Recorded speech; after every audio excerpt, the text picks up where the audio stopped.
Ano, biglang bagsak ng binaba na naman. 150 plus na lang daw yung ano, platelet ni Z. Sabi ni Doktora, bakit yung pinangayon pa lang ngayon daw pinaano?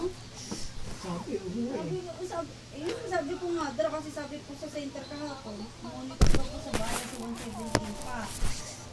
Kanina po nag-100. Aba ngayon daw ipag ano, 50 na lang. Silalagnat na. No worries.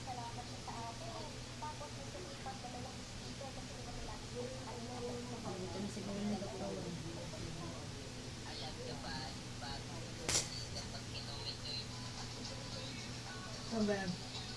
Sabi, Sa GT niya inano eh. Sabi nga ni Doktora, mahal daw dun eh.